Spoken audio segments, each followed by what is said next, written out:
So it's really simple. It's stirred over ice and served over ice.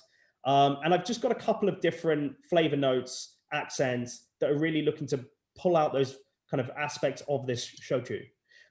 So being in lockdown, I have used some of the things that surround me, but really it was about looking at the different notes within it. So I'm using a classic formula of spirit, sugar, bitters, and water. The sugar syrup, however, is using some fig leaf. It's something I have growing in the house. It's got this incredible kind of fruitiness to it. It's got a green note, but it's also got this kind of tropical edge. It kind of hints towards kind of pineapple, coconut, obviously then with that fig association as well. And one of the things I found in sweet potato, a lot of the sweet potato shochus to me go quite tropical. When we were down visiting some of the distilleries, particularly when you were smelling the fermentations, it's like going from everything from, guavas to pineapples to passion fruit. And it was, you get some of those carrying through, and that's what I wanted to add in here. So I'm going to use 2 teaspoons, so 10 mils.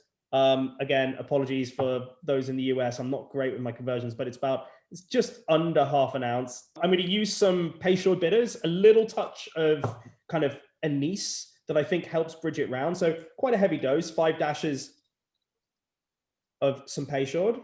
And then just because I like making things weird, but with some method to the madness, I'm using a bit of fish sauce. So this again was a bit analogous to what the koji is doing. I'm really fascinated by, well, I've loved using microbes in drinks. Now this isn't here to make it taste like fish.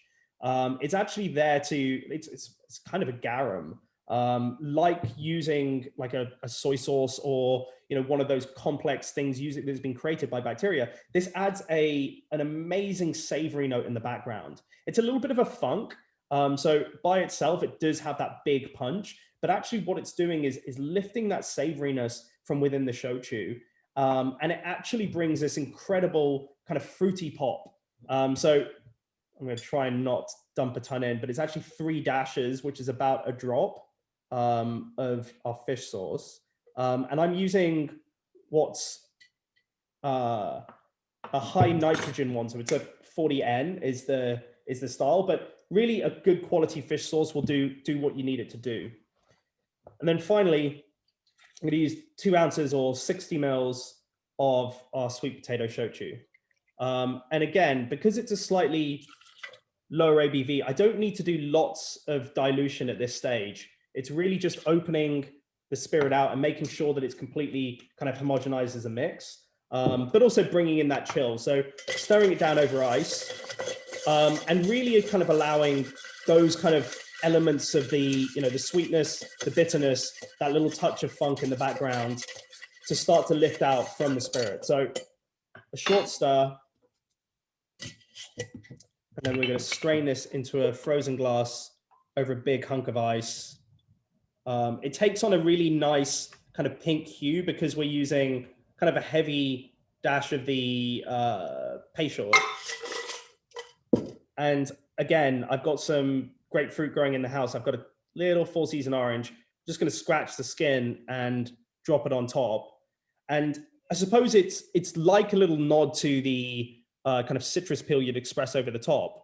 But it's there more to be, well, not so kind of overt in the oiliness, because I think this has a delicacy to it that I didn't want to kind of overbear with a ton of kind of oils drifting over the top, but you do want that little citrus lead. It's one of, again, the kind of flavor notes that's in the shochu, and it was a nice way of kind of lifting it out. But a really simple way to enjoy it. And I think this was the thing that I was excited by, both, doing these sessions and encouraging people to, not be scared of it as a product and be excited by mixing it.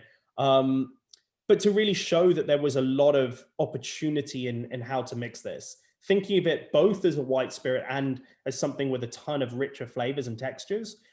It kind of works in both ways. So it's a white spirit old fashioned that, behaves very differently to something else you might have picked up.